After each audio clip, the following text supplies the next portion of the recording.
Gentleman's time has expired. Now recognize the gentlewoman from Washington, Ms. Jayapal, for 5 minutes. Thank you very much, Mr. Chairman, for holding this important hearing. I think we've heard multiple times how the national debt ceiling is a source of much dysfunction in Congress without serving a substantive purpose.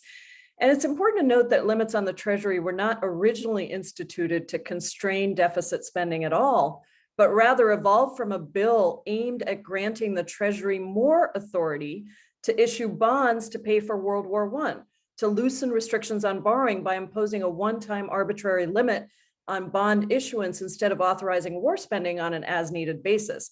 So I thought it would be good to take a little trip down the historical lane just to show how far we've strayed and how today the debt ceiling simply does more harm than good. So Dr. Blessing, when prior to World War I, Congress authorized the Treasury to issue debt in varying types of bonds for specific purposes and amounts, how did that how did Congress change the Treasury's authority during the war, and what was the rationale, briefly? Congress, thank you for the historical corrective. I think it's really important for people to understand this. Congress saw that under wartime conditions that Treasury was going to need more flexibility and be able to better address the war effort. And in order to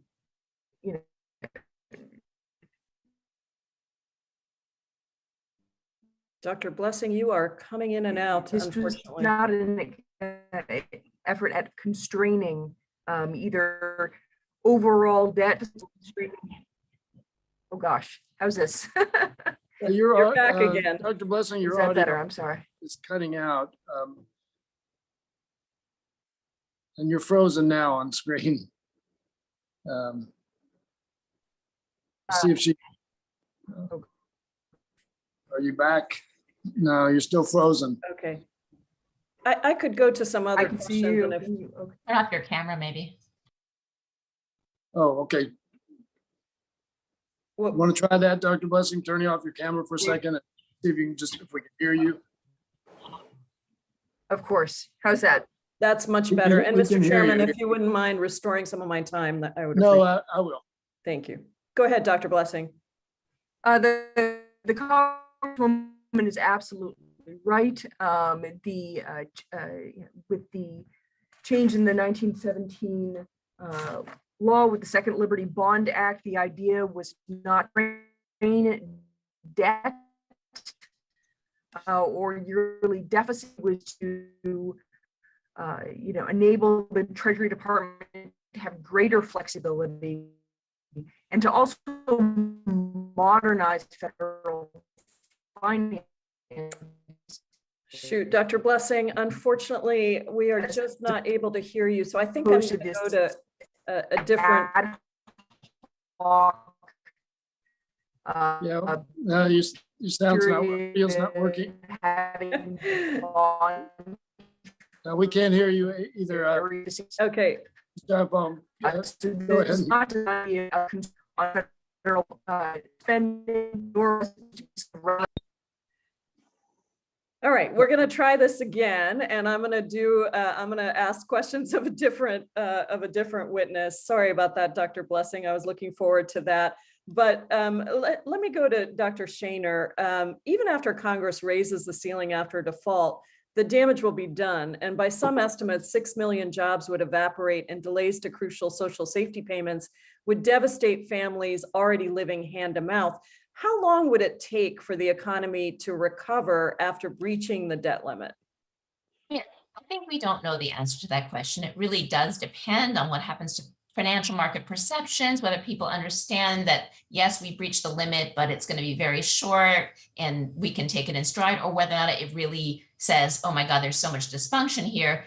And that would just undermine confidence. And that could take a very long time to get back. And so we've never done that before. And so I think the uncertainty is huge. And so the way I think about it is not that it would necessarily be many, many quarters of recession, but it has the possibility. And why risk that, right? And it has the possibility of just deeply undermining faith in the US economy that might last many, many years. Well, that's a really important point as well, because it's been a major priority of Congress to help maintain America's competitiveness in a globalized economy. And so, if we were to breach the debt limit, can you give us a sense of what that would do to the standing of the United States in the global economy? I mean, I think that the US federal government has this reputation as our treasuries are the safest and they're the most liquid, and we have a huge advantage, and our borrowing costs are lower because of that. And so that puts that at risk. Even if it put it at, we just lost some of the advantage, it would cost a lot given the size of our debt. And so why risk it? And then I think there's a broader question that I can't really answer, but just it's beyond just interest rates. It's this view of the US as a global leader. And when your politics get so dysfunctional that you don't pay your bills and that you cause a recession because you couldn't get the political act together, that just has really unpredictable, but obviously not good repercussions for the US as a global leader. And what about the potential global spillovers from a breach in the debt limit?